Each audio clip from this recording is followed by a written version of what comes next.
Esta é a Metrópole FM de Cuiabá.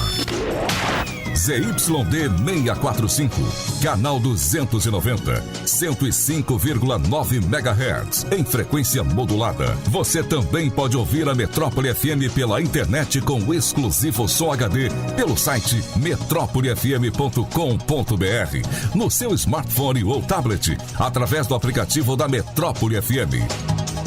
Metrópole FM, a melhor rádio vintage de Mato Grosso. Começa agora o programa Saúde Solidária, uma produção da Metrópole FM, com a presença de médicos e dentistas, consultores, levando informações de saúde até você. No ar, Saúde Solidária. Boa tarde, são 12h03, meio-dia e 3 desta segunda-feira. Hoje é dia 6 de fevereiro de 2023. É com muita alegria, muita satisfação que nós estamos ao vivo neste horário, né? Porque estamos voltando hoje com o programa Saúde Solidária, entrando aí no terceiro ano, terceira temporada do programa Saúde Solidária. Nós ficamos aí parte de dezembro e todo mês de janeiro com a retrospectiva de alguns programas que a gente apresentou no ano de 2022. E a partir de hoje, com os nossos médicos, consultores e convidados, toda segunda-feira estaremos aqui levando um tema de muita importância, de muita relevância para você que nos acompanha aqui pela Rádio Metrópole, que tem a coordenação do André Ribeiro, a operação de vídeo de Pablo Raul e a operação de áudio de Agnaldo Ramos. Eu sou Vanderlei Munhoz e tenho a honra de estar à frente, né?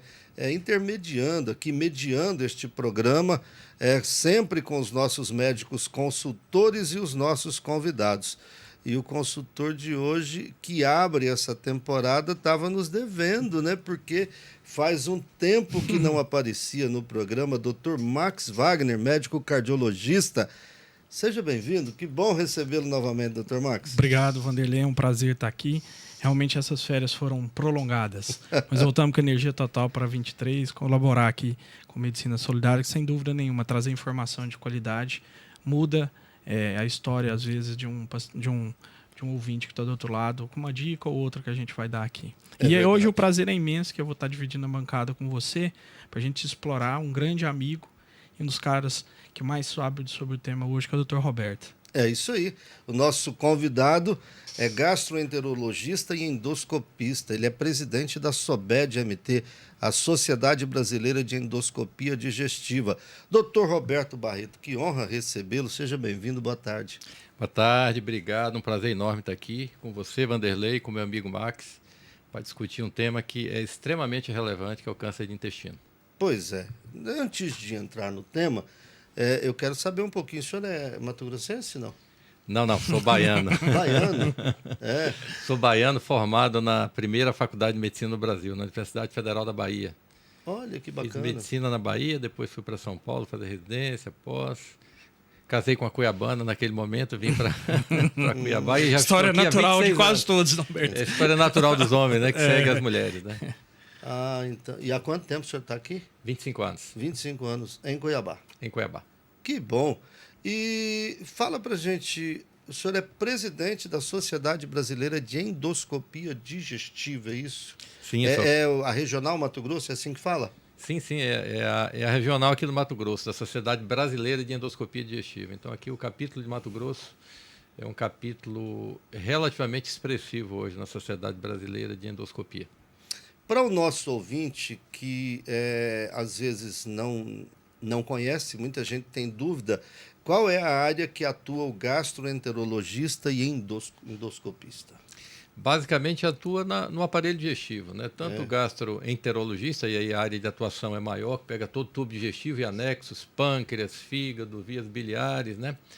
E a endoscopia digestiva, que é a minha área de atuação, também envolve todo o aparelho digestivo, né? Seja a parte digestiva alta, baixa. Hoje é um tema que tem entrado muito em moda, que é o estudo endoscópico do intestino delgado. Nós não tínhamos acesso com exames endoscópicos até muito pouco tempo atrás, e hoje nós já acessamos o intestino delgado através de 2 exames, que é a cápsula endoscópica, que é um comprimido que a pessoa Fantástico, engole, fantástico. né? E ele vai emitir 2 a 3 fotos por segundo. 8 horas depois, ele vai gerar um filme e vai estudar todo o intestino delgado, que tem de 4 a 6 metros. Isso é uma tecnologia que está disponível.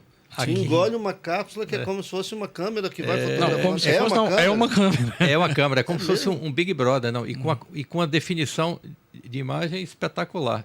A cápsula consegue ter uma definição de imagem melhor do que a própria endoscopia convencional. É impressionante. E mais recentemente, um segundo exame que veio agregar a endoscopia digestiva, que é o que a gente chama de enteroscopia com duplo balão, que ele acaba complementando a cápsula, porque a cápsula é um exame endoscópico, diagnóstico, ela vê lesão, mas ela não consegue tratar. Então ela identifica que tem uma lesão vascular, que está sangrando em algum ponto do intestino delgado, e a gente vai entrar com esse endoscópio, que é bem longo, e ele tem 2 balões, a gente vai sanfonando o intestino delgado, porque ele é muito longo, como eu disse, e a gente vai primeiro pela via alta, pela boca, a gente chega a mais ou menos aí 2/3 do intestino delgado. Se a gente faz o diagnóstico e trata, tudo bem. Se não, a gente vai pela via baixa para ver o restante do intestino delgado que sobrou. É um exame bem interessante, complexo, mas que a gente já dispõe aqui em Mato Grosso também. Isso, com certeza, doutor Roberto, ajuda muito na medicina preventiva? Muito, muito. E nós tínhamos o Max, que é cardiologista, intensivista, ele já deve ter passado várias dificuldades com pacientes com hemorragia digestiva e que nós não tínhamos acesso ao foco, porque nós fazíamos a endoscopia convencional, a gente via esôfago, estômago e duodeno. Fazíamos a colonoscopia, víamos o intestino grosso e um pedacinho só do intestino delgado lá embaixo. Então ficava de 4 a 6 metros descoberto, esses indivíduos sangravam, e a gente ficava numa situação muito difícil naquela época, porque a gente sabia que estava sangrando no delgado, mas a gente não tinha acesso a exame endoscópico. Felizmente, esse sangramento, na maioria das vezes, eles paravam espontaneamente e se resolvia. Mas quando não parava espontaneamente, muitas vezes iam para cirurgias cegas, né, de altíssimo risco, né? E com esses 2 exames, tanto a cápsula quanto a enteroscopia, a gente acabou resolvendo esse problema, que era um problema difícil, né? Principalmente nas unidades de terapia intensiva. Doutor Max, que coisa impressionante, né? Espetacular, né? Eu vim de uma geração, e o Roberto viu a evolução dessa tecnologia, que realmente é isso. No consultório do cardiologista, o que é? Esse perfil de paciente. Um paciente que tem que usar AS porque já teve um infarto, e mesmo em doses baixas, no seu consultório começa, de repente, a começar a ter a hemoglobina baixa, anemia discreta, e você vai lá, pede uma colonoscopia, não vem nada, uma endoscopia, não vem nada, e você precisa definir o foco de sangramento para tratar, ou você vai suspender o AS e manter esse paciente com risco alto de infarto, já que ele já infartou uma vez, tem stent, já operou o coração. Então, nós, como cardiologista, a gente anda de mãos dadas lá com o Dr. Roberto. Cartinha ao Dr. Roberto. Então, porque melhorou a nossa capacidade de falar para o doente, olha, realmente é o AS, mas você tem que tomar e tem jeito de abordar. A gente sabe especificamente onde está sangrando. O Dr. Roberto vai me ligar, está sangrando aqui, é possível não ser abordado. Olha, vai ter que parar o AS, porque, Max, não vai dar, vai ter que tirar o AS. E aí a gente consegue pesar com a família, riscos, benefícios, como é que vai ser esse segmento. Então, para o médico clínico, independente da subespecialidade dele, cardiologista ou um clínico geral, clínica médica, que tem esse perfil de pacientes idosos que usam AS como remédio mesmo e não como terapia de prevenção, mas já como remédios, porque ele já teve um evento cardiovascular, nos ajuda a ponderar risco-benefício da medicação. Muito bem. Bom, o tema que foi escolhido para abordarmos no programa de hoje é câncer de intestino, a importância da prevenção. Doutor Roberto, a gente tem visto aí muitas pessoas, né, que foram acometidas do câncer de intestino perdendo a vida. O Pelé foi, né?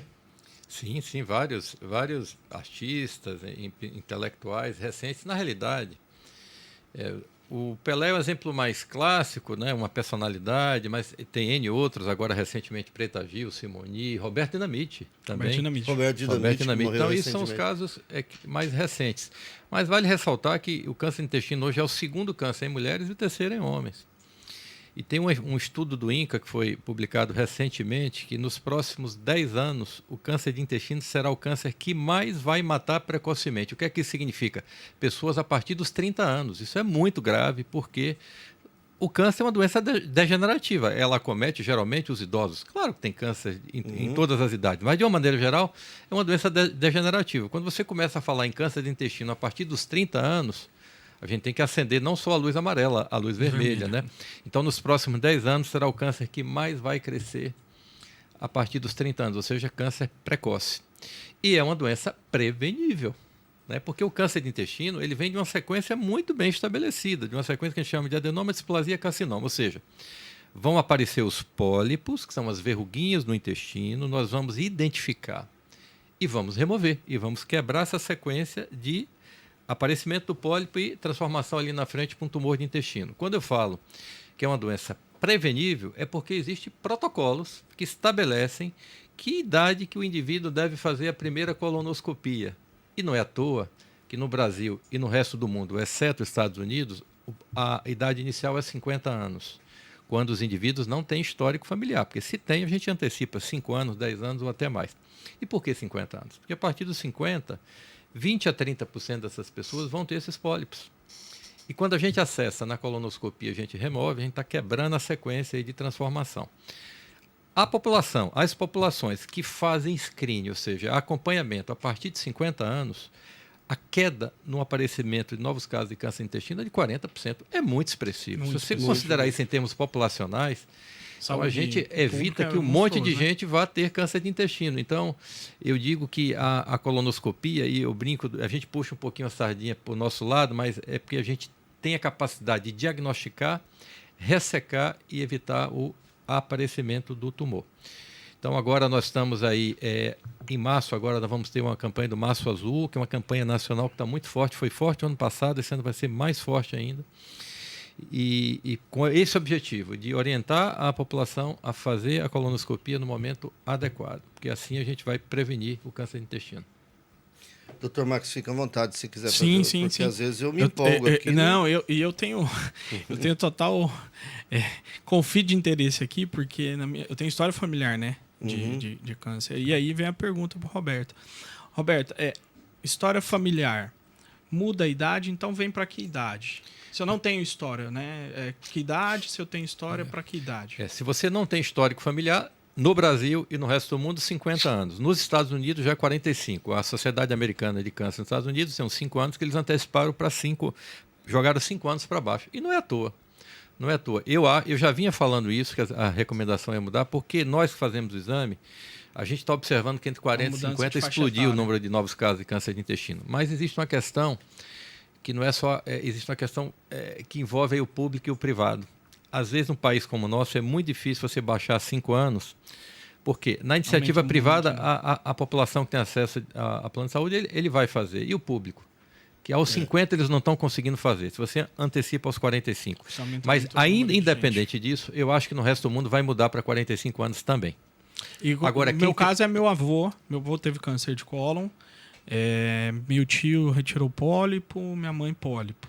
Teoricamente, o ideal é que você antecipasse 10 anos, ou seja, você sai de 50 para 40. Então, agenda o meu lá, segunda-feira. Já deu. Não vou correr mais de você. Eu já estou aqui, embora eu tenha feito, né? Mas acho que já está na hora, até porque o meu pai morreu por câncer de intestino também, né? Bate com a estatística que ele falou, né? Em nós homens, seu segundo câncer, né? Em homens é o terceiro. O terceiro. Segundo é mulheres. No caso da mulher, primeiro é mama, depois intestino. Depois intestino. O homem, próstata, pulmão e intestino. Pulmão e intestino. Gente, são 12 horas e 16 minutos conversando aqui com o Dr. Roberto e o Dr. Max. Eu ia fazer uma pergunta para o senhor, Dr. Roberto, no início, mas aí o senhor jogou por terra a minha pergunta, porque eu ia dizer assim, aparentemente o número de casos aumentou, ou é porque agora se faz o diagnóstico com mais facilidade? Aí o senhor me diz assim que nos próximos 10 anos vai aumentar muito mais ainda. Então, vem aumentando? Muito, muito. Nas últimas décadas, é o câncer que mais cresce. E não é à toa, né? Na nossa época, nós somos mais ou menos da mesma faixa etária, eu imagino. 55. Eu tenho 56, então estamos mais ou menos na mesma faixa etária.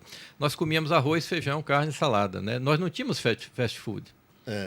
Não é verdade? Então, isso é muito importante. O que mudou nas 2 últimas décadas? A gente está comendo muita gorduras, frituras, embutidos. E fez sentido eu estar aqui, então, hein? O cardiologista está aqui. Fez sentido, hein? Estamos juntos. Você vê que os fatores de risco são mais ou menos os mesmos, né? Nas várias especialidades. Então, tem aí sedentarismo, obesidade são fatores de risco. Dieta pobre em fibra e rica em gorduras, frituras e embutidos. Eu sempre falo que existe uma balança. Essa balança tem que pender para cima, aumentando o aporte de fibra, e pender para baixo, diminuindo essas coisas que eu falei, gorduras, frituras, embutidos, né? Atividade física é fator de proteção não só para doença cardiovascular, viu, doutor Max? Mas para os cânceres de uma maneira geral, inclusive o câncer de intestino. Tabagismo é considerado fator de risco. Abuso de álcool, não aquele cara que bebe socialmente, né? Mas quem bebe de uma forma exagerada também é fator de risco. Eu digo que outro fator de risco importante é câncer histórico pessoal de câncer de mama, útero e ovário. Também é considerado fator de risco para câncer de intestino. Então, essas pessoas têm que fazer uma colonoscopia mais precoce. Mas, de uma maneira geral, são fatores ambientais e de hábitos de vida que determinaram com que houvesse um crescimento expressivo nas últimas 2 décadas. Então, a gente está falando as mesmas coisas nas especialidades diferentes. Vamos movimentar, fazer atividade física, vamos sair do sobrepeso e vamos comer saudável. Né? Então, tudo gira em torno disso. Né? Se você for parar para pensar, o que ele vai falar para o doente dele lá no consultório de cardiologia é o que eu vou falar para o meu aqui. Então, é hábito de vida. E não é né? que a gente combina, né, Roberto? A gente não combina antes, não, né? São os estudos que estão mostrando isso, né? Eu já teve um momento, doutor Max, você achou que a gente fazia o WhatsApp antes, não. né? Tinha um grupo, o que falarmos para o paciente. Já teve um momento que eu pensava assim, não, eles vêm para puxar minha orelha. Todo mundo fala que eu tenho que emagrecer, que eu tenho que fazer atividade física. Peraí. Mas é sério, gente. Isso aí eu, graças a Deus, já me conscientizei. Estou me esforçando ao máximo para poder ter essa qualidade de vida que é preventiva para a maioria das doenças que a gente comenta aqui no programa Saúde Solidária. Hoje, recebendo o Dr. Roberto Barreto, que é presidente da Sociedade Brasileira de Endoscopia Digestiva, e ele é gastroenterologista e endoscopista. E o nosso consultor, Dr. Max Wagner, cardiologista. São 12h19. Vamos fazer um breve intervalo e a gente volta já.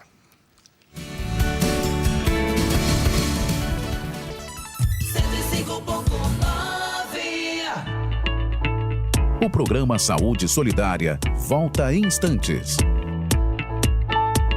Daqui a pouco, na Metrópole, Roberto Carlos e companhia. Prevenir a obesidade infantil é uma aventura para as crianças. Pais e responsáveis também. São 3 passos. 1. Alimentação saudável. Estimule a criançada a participar da escolha dos alimentos e do preparo das refeições. 2. Atividade física. Vamos jogar, brincar e correr com a gente. 3. Atividades e brincadeiras ao ar livre. Fazem bem pro corpo e pra mente. Vamos prevenir a obesidade infantil. 1, 2, 3 e já! Saiba mais em gov.br/saúde. Ministério da Saúde. Governo Federal.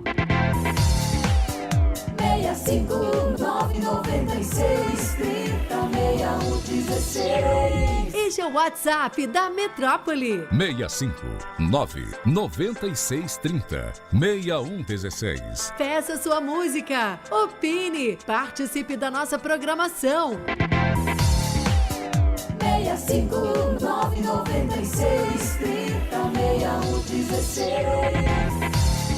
É o WhatsApp da Metrópole FM. Na vida, cada segundo importa. No tratamento do infarto agudo do miocárdio também.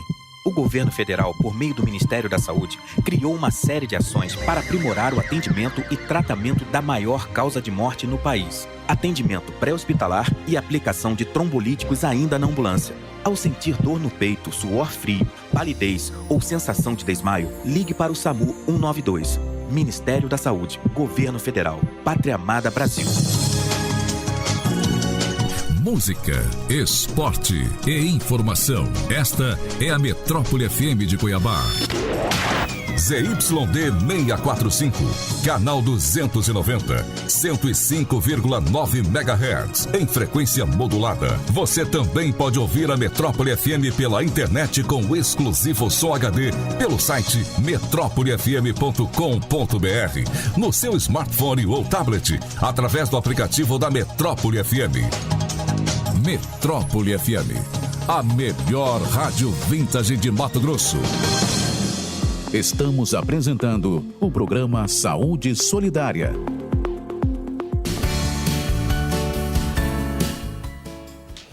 Doze horas e 22 minutos, meio-dia e 22. Estamos de volta aqui pela Metrópole nesta segunda-feira com o nosso programa Saúde Solidária. Nós vamos até às 13 horas. Lembrando que toda segunda-feira a gente tem aqui o programa Saúde Solidária com médicos consultores e médicos convidados, sempre falando de um tema muito legal para você. E na segunda-feira tem também o programa Papo Cabeça. Pois é, a gente discute aqui saúde mental. E por que chama Papo Cabeça? É para desmistificar essa coisa de que saúde mental é só loucura, é loucura, não. Hoje, por exemplo, a gente vai falar sobre automutilação na infância e adolescência. O que está por trás disso? A convidada, quem estará comigo debatendo esse tema, é a psiquiatra da infância e adolescência, a doutora Luana Pérez Frick, tá bom? Às 5 horas da tarde, aqui na nossa querida Metrópole. Dando continuidade ao programa de hoje, Saúde Solidária, que tem como convidado o Dr. Roberto Barreto e como consultor o Dr. Max Wagner. Dr. Max, tem algumas perguntas aí. Só lembrando, a gente está falando de câncer de intestino e a importância da prevenção. Então, Roberto, eu recebi no meu Instagram, na famosa caixinha de perguntas, 5 perguntas que eu achei pertinentes trazer. Câncer do intestino dá sintoma? Esse é o problema, né? Porque durante décadas, né, ele pode ser assintomático. Décadas, né? Por que eu falo décadas, né? Porque entre o aparecimento da lesão, que é a principal precursora, que é o pólipo, transformação, displasia, carcinoma, no mínimo 10 anos. Então, estou falando no mínimo de uma década, né? Então, durante esse período inteiro, são lesões assintomáticas. E a partir daí, quando ele se transforma para dar sintoma, demora bastante tempo ainda. Então, eu diria que esse é o grande problema, a doença assintomática durante muito tempo. E quando ela dá sintoma, geralmente é uma doença avançada, que não é o que a gente quer. Por isso que você tem que ter os protocolos de fazer o primeiro exame no momento certo, para você diagnosticar essa lesão precocemente e resolver durante a própria colonoscopia. A colonoscopia, ela é terapêutica, ela trata essas lesões precoces, ou os pólipos, ou muitas vezes nós já tiramos carcinomas precoces. São aquelas lesões que já são tumores, que nós fazemos um procedimento que a gente chama de mucosectomia e ressecamos essas lesões. E muda a história desses pacientes. Então, o que a gente quer é fazer diagnóstico precoce. Se a gente for esperar sintoma em tumor de intestino, aí muitas vezes a gente já está com a doença avançada. E outra pergunta que eu vou engatar, então, é o procedimento, tanto da endoscopia quanto da colonoscopia, é em consultório, em hospital? Quando você vai fazer, além da colonoscopia diagnóstica, mas ela como tratamento, como é que é feito? É anestesia simples, geral? Como é que funciona? Hoje existe protocolos, e você está lá no CFM, você sabe, né? Todo procedimento que envolve sedação tem que ter o segundo médico, tem que ter o anestesista. Isso mudou muito a qualidade dos exames endoscópicos, porque nós endoscopistas nos preocupamos em fazer, né, a endoscopia, ou a colonoscopia, ou a ecoendoscopia, e tem um anestesista cuidando do paciente, das vias, da respiração do paciente, da parte cardiovascular. Então, o que se recomenda é que tenha um segundo médico. Esse procedimento é feito ambulatorialmente na maioria das situações, né? E eventualmente hospital em lesões de risco, de perfuração, de sangramentos, lesões muito grandes, e a gente prefere fazer essas ressecções em hospital. Mas eu diria para você que 90% dessas lesões são feitas a nível ambulatorial, desde que respeitada todas as condições de segurança, com todo o material disponível para reanimação de pacientes, se necessário for, que é raríssimo isso ocorrer, e com a presença do anestesista em sala. É um exame seguro, os aparelhos hoje são muito flexíveis, né? E óbvio, né? A gente tem que trabalhar dentro da legalidade. É muito fácil hoje se você saber se um profissional tem RQE ou não. Isso. Dá essa dica aí, pessoal. Às vezes eles não sabem o que é RQE. Porque a gente está vivendo um momento em todas as profissões, e na medicina não é diferente, em que tem pessoas que não têm treinamento adequado e partem para fazer procedimentos, inclusive procedimentos endoscópicos. Então, se vai fazer algum procedimento que envolve um pouco mais de risco, procura ver. É tão fácil, entra na internet, no CRM do seu estado, e ver se esse indivíduo está habilitado, se ele tem RQE, né? Porque a gente tem tido problema. As pessoas que são treinadas, obviamente que todo procedimento invasivo tem risco, não dá para dizer que não tem risco, a gente sabe que tem. Mas em pessoas treinadas o risco é muito menor, né? Pessoas especialistas mesmo. Acho que o grande problema que a gente vive hoje na medicina, não só na minha especialidade, mas na especialidade de uma maneira geral, é que realmente nós temos tido esse tipo de problema. Profissionais com treinamento insuficiente fazendo o exame. É isso que eu quero esclarecer mais para o nosso ouvinte. Porque, gente, a gente sabe que o médico tem o CRM, que é o registro dele no Conselho Regional de Medicina. Ok, ele é médico. Agora, o Dr. Roberto está falando do RQE, né? Explica aí para que o nosso ouvinte que isso é a especialidade em que ele é habilitado para operar. Explica. O que significa o RQE? Na realidade, só vou pedir para o senhor chegar mais pertinho do microfone. Na realidade, todo especialista ele tem esse número que a gente chama de RQE, que é o registro de qualificação profissional dele, que está lá no CRM, né? Que está lá no CRM. No CRM, e é muito fácil você acessar. O Dr. Roberto, ele se diz endoscopista, né? Será mesmo que ele é endoscopista? Vamos acessar lá no CRM. Qual que é a especialidade registrada do Dr. Roberto? No caso do Dr. Roberto, vão encontrar lá a gastroenterologia e a endoscopia, que são dois registros que eu tenho lá. Dr. Max vai ser registrado lá como cardiologista, né? Cardiologista em terapia intensiva. E terapia intensiva. Então você mede, olha, esse indivíduo aqui é especialista. Vou correr menos risco, não é que eu não corra risco, mas vou correr menos risco. Agora, se você vai fazer exames invasivos com profissionais que não foram treinados adequadamente, você está se expondo a risco. Então, a gente vê muito isso aí, né? Sim. Pessoas que se dizem, eu sou dermatologista. E você procura lá, não tem registro. Ele fez um curso de entre aspas, pós-graduação, que não é residência médica, né? E que não dá direito a título, que não dá direito a RQE, e eles caem no mercado. Pode ser até uma pessoa brilhante, autodidata, pode, mas assim, né? Mas não é o correto, né? Não é o correto. Toda profissão tem isso. Tem, né? todas. Então, assim, é necessário, você vai fazer um tratamento, você vai fazer um exame invasivo, ainda que seja minimamente invasivo, né? Você tem que ter a certeza que o profissional é alguém habilitado, capacitado para aquilo, né? Porque você vai correr risco à toa, se tem o profissional habilitado, capacitado. Você tem mais perguntas? Tem mais uma pergunta ou duas aqui, mas eu vou emendar as duas. Então, você disse lá no começo sobre história familiar. Uma das perguntas era mais ou menos isso. Meu pai teve câncer, eu tenho que me preocupar. Então, ficou lá 50, quando não tem história nenhuma. Mas se eu tiver 50, Roberto, e for obeso, sedentário, tiver a história que você falou de... minha mãe teve câncer de mama. É interessante eu ir antes dos 50 ou não? Eu sempre falo assim, fatores de risco, né? Eu sempre falo que tem o padrão, que é o padrão básico, né? Se a pessoa está extrapolando muito os fatores de risco, eu acho que não é problema nenhum você antecipar no mínimo 5 anos, de 50 para 45, que é a idade hoje, que, como eu disse, os americanos já estão indicando, e a tendência no mundo inteiro se fazer aos 45. Se tem vários fatores de risco associados, eu acho que vale a pena antecipar sim. E emendando, então, o tratamento do câncer, na sua maioria das vezes, qual é? Pois é, o tratamento do câncer depende da fase do câncer. Se for uma lesão precoce, como eu disse aqui anteriormente, a gente resolve até na própria colonoscopia. Ela é curativa? Curativa. Ressecção, margens livres, curativa.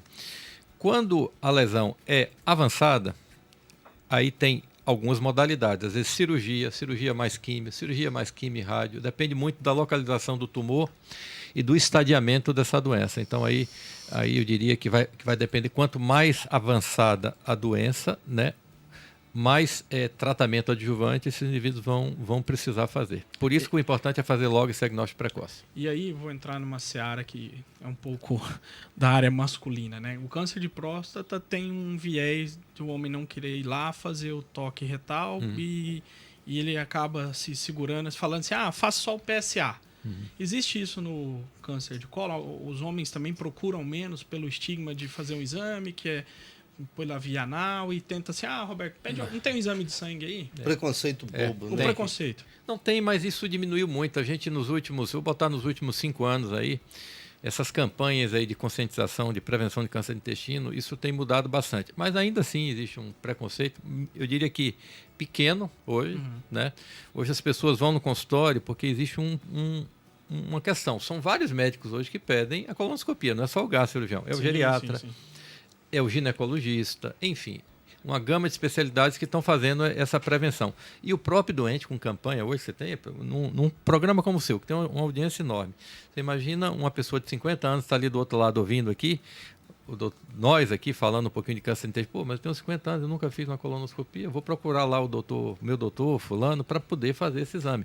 Então essas campanhas de conscientização, a mídia ajuda bastante a conscientizar. As pessoas já chegam no consultório pedindo, olha, eu tenho 50 anos, eu nunca fiz colonoscopia, eu gostaria de fazer, o que é que você acha? Então isso aí ajudou bastante. O Dr. Max citou aqui o exame de próstata, né? Que é anual. Recomenda-se que todo ano você vai ao seu médico e faz lá o toque, né? Para poder ter a segurança de que está tudo bem com a próstata. E no caso da questão do intestino, esse exame deve ser repetido de quanto em quanto tempo? Depende do que a gente encontra. Excelente pergunta. 50 anos é a data básica. Se a gente encontra os pólipos, são aquelas lesões que nós dissemos que poderão evoluir para o câncer de intestino, nós vamos remover. E a cada 2, 3 anos esse indivíduo tem que entrar em screening, ou seja, em vigilância. Se for um pólipo com displasia severa, a gente até antecipa no primeiro ano, um ano depois, e depois a cada 2, 3 anos. Se não tiver pólipo, ou seja, for uma colonoscopia limpa, lisa, assim, você pode fazer até a cada 5 anos. Há quem fale até a cada 10 anos. Eu, particularmente, eu não gosto muito de 10 anos, porque existem lesões que fogem um pouquinho dessa sequência que a gente chama dos pólipos virando tumor, que são lesões planas, que a gente chama de carcinoma de novo, que são lesões que elas não fazem relevo na mucosa, que nós temos muita dificuldade para ver na própria colonoscopia. Felizmente são raras. E essas lesões são de crescimento muito mais rápido. Então, é a lesão que deixa, às vezes, o endoscopista com a calça nas mãos. Como que você fez um exame há 4 anos atrás e você não tinha visto a lesão? Porque não era possível ver. Felizmente, é uma minoria, né? Então, a recomendação é você chegou aos 50 anos, vá fazer o primeiro exame. A partir daí, o médico é que vai te orientar. Tá tudo bem a cada 5 anos, não tá bem, vamos acompanhar mais frequentemente isso, né? E como o Dr. Max falou, se tem um fator de risco maior, está acima do peso, já tem alguns problemas de saúde, por que não antecipar? Ou pelo menos discutir com o médico assistente, né? Vai lá para o Dr. Roberto e fala, olha, eu não tenho 50, mas fiquei um pouco incomodado porque o meu irmão teve, meu pai teve, eu não tenho nada, mas já tem história, vamos antecipar, mas eu estou obeso, né? Discutir bem eu tenho irmãos mais jovens que tiraram pólipo, isso é muito comum a gente ouvir isso também. Olha, eu tenho um irmão mais jovem que tirou pólipo de intestino. Irmão, né? Então vale a pena antecipar. É que o brasileiro, de uma forma geral, é meio acomodado, né? A gente parece que não tem aquela história, a água tem que bater na bunda para você nadar, né? Mas o histórico familiar é muito importante. Né? E o que mudou muito, o que vem impactando positivamente a gente sair da zona de conforto ou inércia, são as campanhas. Ou seja, a gente já viu aqui no Setembro Vermelho do Coração, o branco agora de janeiro da doença mental. Isso, né, eu já falei aqui, né, joga luz em cima daquele problema durante um mês, aquilo... mas é pouco um mês. Não, mas um mês gera muito impacto, pelo menos naquela população-alvo que a gente está buscando ali ser mais ativo, né? E tem muito de você esquecer, falar, peraí, tá falando né? Quando é que eu fiz mesmo? Então, tá na hora de eu ir. Opa, tá na hora. Pelo menos eu ir lá saber quando eu... De olhar o é verdade. Carteira de motorista, bem esse exemplo mesmo. Muito bem, são 12 horas e 36 minutos desta segunda-feira, dia 6 de fevereiro de 2023. Nós estamos aqui com o programa Saúde Solidária pela Rádio Metrópole, nosso programa de conteúdo de toda segunda-feira. Aqui todos os dias, das 12 às 13 horas, nós temos um programa de conteúdo para você. Amanhã o programa BR Brasil, o trânsito, o transporte e a segurança viária em debate. Na quarta-feira tem o programa Dialogando com Renata Viana, falando de empreendedorismo. Na quinta, Leda Alves apresenta o programa Livre Alimentar sobre alergias e intolerâncias alimentares. E na sexta-feira tem Caminhos e Conquistas, também empreendedorismo, com a nossa queridíssima Janaína Gaíva. Hoje é o programa Saúde Solidária, falando sobre câncer de intestino. a importância da prevenção. Nosso convidado, Dr. Roberto Barreto, gastroenterologista e endoscopista, e ele também é presidente da Sociedade Brasileira de Endoscopia Digestiva, SOBED-MT. E o Dr. Max Wagner, médico cardiologista, é o nosso consultor. Vamos fazer o nosso último intervalo e a gente volta também com o último bloco do Saúde Solidária. 12h37, a gente volta já. Metrópole FM! O programa Saúde Solidária volta em instantes. Jornal, rádio, TV, internet. A busca por informações evoluiu. O acesso é rápido e fácil. Mudou. Mas o que nunca vai mudar é a confiança nos veículos de comunicação. Conteúdo de qualidade com profissionais que você confia. Desconfie de conteúdos espalhados em grupos de redes sociais e sem assinatura. Busque sempre uma fonte confiável. Os veículos jornalísticos seguem com os seus princípios. Atender e contribuir para que a sociedade tenha acesso à informação verdadeira. Daqui a pouco, na Metrópole, Roberto Carlos e companhia. A oncologia do futuro é na Oncolog. Com sede no edifício Santa Rosa Tower, a Oncolog está presente nos principais hospitais de Cuiabá e interior de Mato Grosso. Uma clínica completa para prevenção e tratamento de pacientes com câncer, com equipes médica e técnica altamente qualificadas. A mais alta tecnologia com atendimento humanizado. Informações 65-3622-4615. Oncolog, a oncologia do futuro. Quer deixar a sua marca no mercado e se diferenciar da concorrência? Conte com a Company e fique na boa companhia de quem realmente entende sobre criação de marcas, branding, design, redes sociais, vídeos, campanhas online e offline. Fale conosco pelo número 659-8123-0246. Company Comunicação. Vamos trocar uma ideia? Estamos apresentando o programa Saúde Solidária.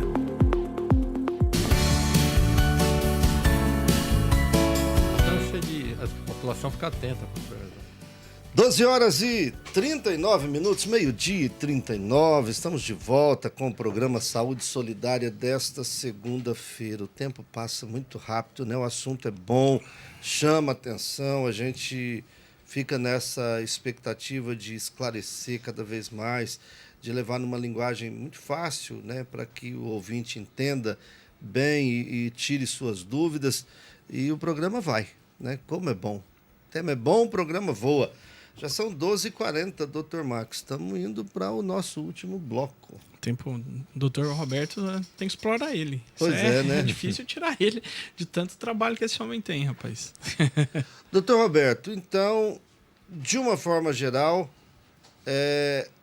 prevenção é o melhor caminho. E aí nós falamos do primeiro exame aos 50 anos, mas o estilo de vida também é fundamental. Fundamental. Eu acho que as pessoas têm que estar muito atentas, né? Porque, como eu disse no início, o câncer de intestino é uma doença prevenível. A gente tem a sorte de poder prevenir, desde que a gente atue no momento adequado.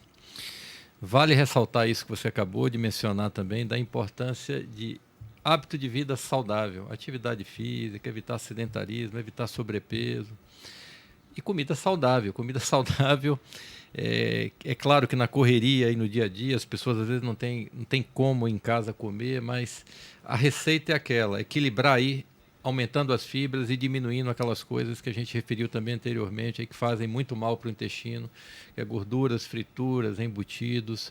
Então isso realmente faz muito mal. Aumentar o aporte de fibra e diminuir essas coisas da alimentação já ajuda bastante. E, obviamente, fazer atividade física. Quando o senhor fala de fibra, porque às vezes o ouvinte não entende bem, onde que estão as fibras nos alimentos? Que tipo de alimento é recomendado? De uma maneira geral, nas verduras, nos legumes, nas frutas, essa é a maior fonte natural. E eu falo que hoje também é muito fácil, além dessas fontes naturais, a gente pode repor aí, suplementar. Você vai em qualquer supermercado, tem lá granola, linhaça, aveia. Então, complementar com isso é barato, essas coisas hoje são baratas, né? E faz muito bem. Mas, de uma maneira geral, a gente vai ter fibra nas frutas, nas verduras, nos legumes, etc. E até porque quando você se alimenta bem, você vai evitar de amanhã ou depois ter que corrigir isso com medicamento, né? Exatamente. Você come bem, você não vai entrar no sobrepeso, né? Além de você proteger seu intestino, sua parte cardiovascular, você não vai ter sobrepeso, você não vai precisar corrigir ele na frente, né? Ou seja, não precisa ter que remediar ele na frente. A gente fala muito de atividade física, eu vou aproveitar que tem um cardiologista aqui, né? Sim. Às vezes a gente fala, atividade física é fundamental, tem que fazer atividade física. Uhum. Qual que é o mínimo recomendado, doutor Marcos? Porque às vezes a pessoa fala, mas não tem tempo de ir para academia, ficar 2 horas lá todo dia, acha que quer virar um fisiculturista. Sim. E não é bem assim.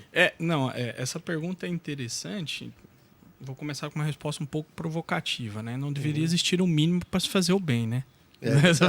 Porque a pessoa pergunta qual é o mínimo. Acha que quer fazer o mínimo.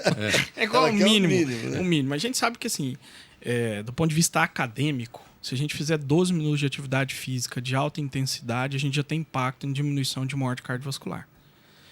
Se você fizer 12 minutos de HIIT. Tem isso. Mas de alto impacto, né? Fazer o famoso HIIT lá, né? Que é treinos intervalados de alta intensidade. Uhum. Isso é um trabalho bastante interessante feito em pacientes acima de 60 anos, sabe? Mas, a partir de 4 anos atrás, todo mundo lembra da história dos 150 minutos por semana. 150 minutos por semana, que daria 50 minutos 3 vezes por semana, seria bom. A sociedade americana muda e aí o mundo inteiro muda para 300 minutos. E aí o Dr. Roberto, aqui nos bastidores, comentou para a gente o que ele faz de atividade física. O Dr. Roberto já sabia da diretriz sem ela sair.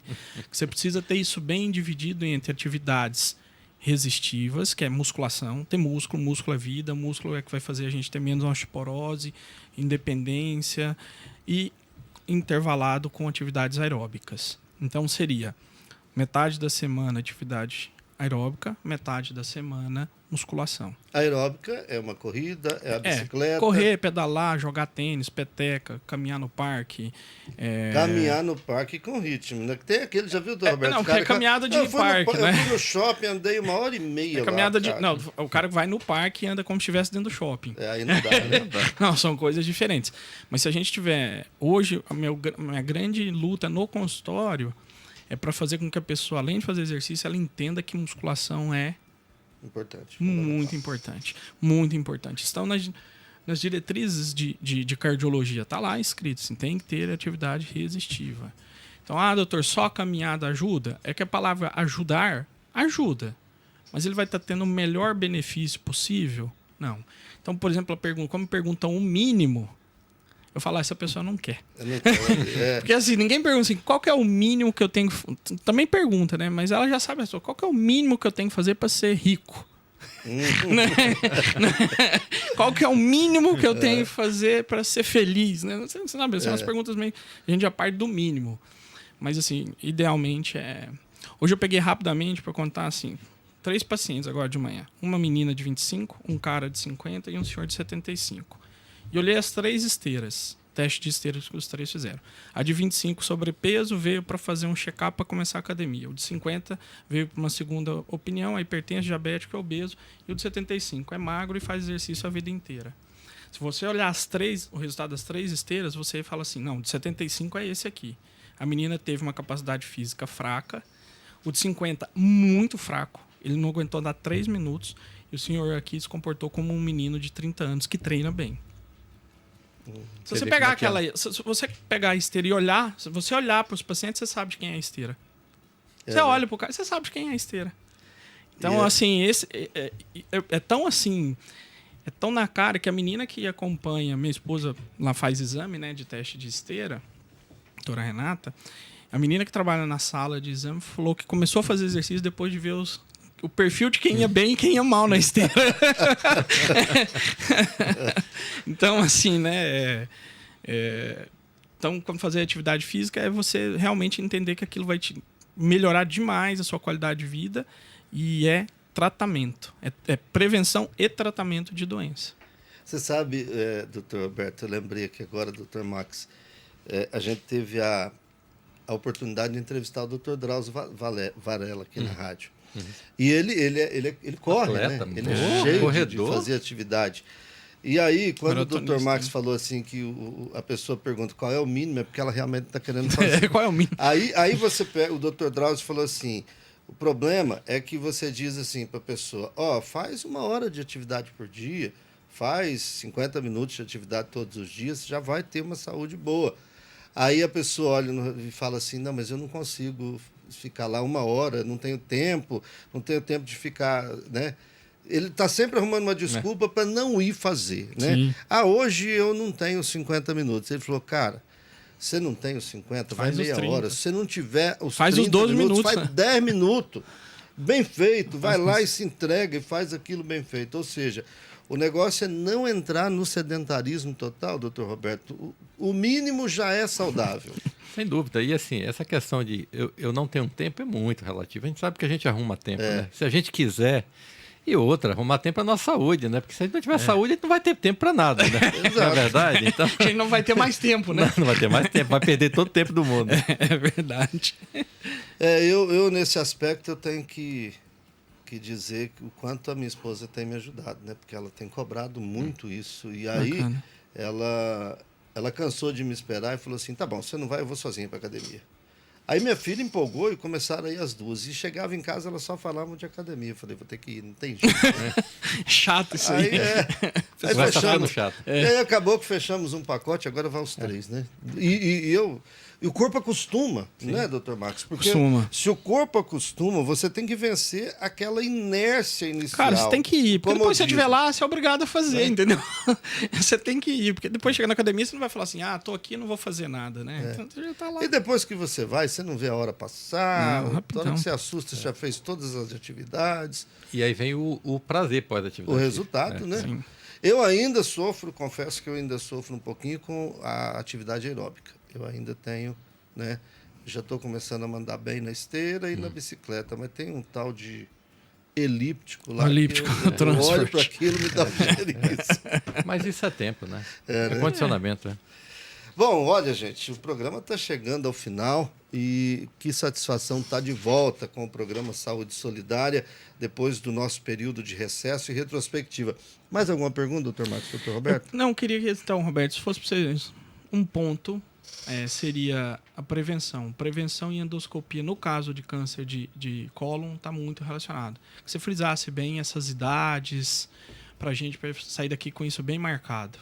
Eu acho que eu sempre falo assim, resumidamente, a gente não pode escolher a nossa genética, a gente já nasce com a genética. Eu só diria que quem tem histórico familiar de câncer do intestino tem que estar mais atento e fazer uma prevenção mais precoce, pelo menos 10 anos, né? Caso índice, menos 10, né? Então vamos colocar a idade de 40 anos, de uma maneira geral, claro que tem as peculiaridades. Então, se tem histórico na família, e tem muita gente que tem histórico na família hoje de câncer do intestino, tem que ficar atento. Aqueles que não têm histórico na família, 50 anos, né? 50 anos e óbvio, se tiver N outros fatores de risco associado, você já falou aqui antes, já deu sua aula e tem que antecipar também. Eu acho é uma questão de bom senso. A medicina tem muito bom senso, né? Sim. Os protocolos estão aí muito bem estabelecidos, mas o bom senso é que vai guiar a gente para um caso ou outro. Então, eu diria que é basicamente isso. E estilo de vida e alimentação saudável também são extremamente importantes, não só para câncer do intestino, mas para o conjunto da obra. E a gente fala, né? Tem que fazer.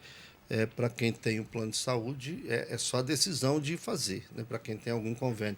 A saúde pública hoje já dispõe, doutor Roberto? Dispõe, mas infelizmente ela não consegue dar conta da demanda, né? demanda. São 2 hospitais, basicamente o Júlio Miller e talvez o Metropolitano, né? O HCAM faz? Não. O câncer, o Hospital do Câncer. Mas o HCAM a gente fala que é um hospital misto, não, né? misto. Ele é público e privado.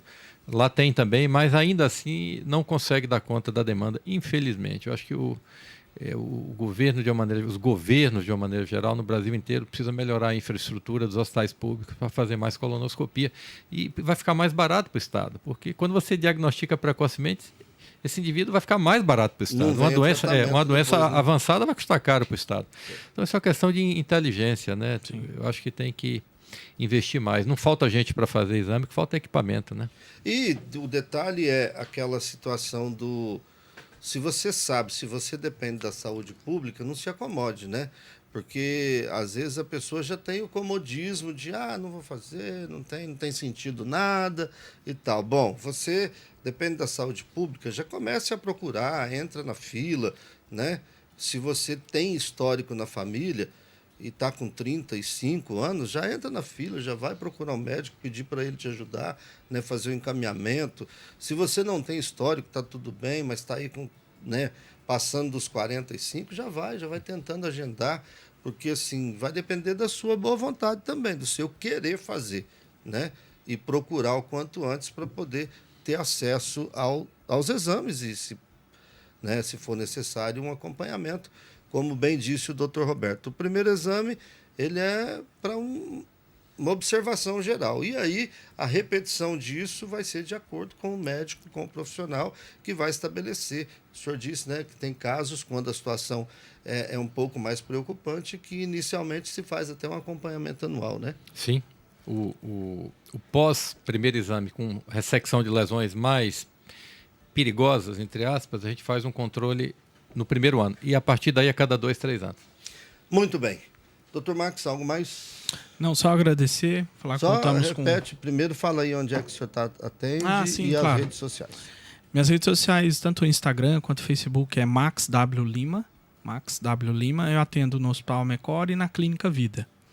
Lá em VG? Lá na VG. Estamos lá. Max W Lima. Max W Lima. No seu arroba no Instagram. No Instagram. Doutor Roberto, atende onde? Tem redes sociais? Agradecer aqui a oportunidade de estar aqui falando desse tema que é muito relevante hoje. Nós é que agradecemos. Eu quero, inclusive, que o senhor volte mais vezes. Sim, opa, convidando, eu estou aqui, né, Max? Sempre estarei aqui, sempre estarei. Muito boa a conversa. Eu atendo no CEDIC, aqui em Cuiabá, e também na Vida, lá em Várzea Grande. No Instagram, Roberto Barreto Gastro. Roberto Barreto Gastro. Arroba Roberto Barreto Gastro. E atende no CEDIC e na Clínica Vida. E na Clínica Vida. Lá em Várzea Grande. Dr. Max, na Mecor? E na Clínica Vida. Na Clínica Vida. Isso. E, eventualmente, está aqui nas segundas-feiras. Nas segundas-feiras estou aqui, né? Meu colega de bancada com o Dr. Henrique. É isso aí. Bom, vamos em frente, né? Vamos fechando o programa de hoje, agradecendo a vocês que estiveram conosco e lembrando que daqui a pouquinho a gente tem agora Roberto Carlos e companhia, depois tem o Sérgio Kiss com o supertarde.com. E às 17 horas eu estarei de volta aqui com o programa Papo Cabeça, hoje junto com a doutora Luana Pérez Frick, psiquiatra da infância e adolescência. Vamos tratar de automutilação na infância e adolescência, o que está por trás do ato. Você pode, inclusive, se você quiser mandar alguma pergunta, né? Se você quiser, pode entrar em contato com o nosso WhatsApp 65996 306116, se o tema te interessa, e a gente se encontra às 17 horas aqui na nossa Rádio Metrópole. São 12h55. Saúde Solidária volta na próxima segunda-feira ao meio-dia. A todos vocês, uma excelente semana e uma boa tarde. A Rádio Saudade, Metrópole FM. Metrópole FM. Notícias. O MAPA, Ministério da Agricultura e Pecuária, realizou várias reuniões com representantes dos setores de carbono, bioinsumos, tecnologia financeira,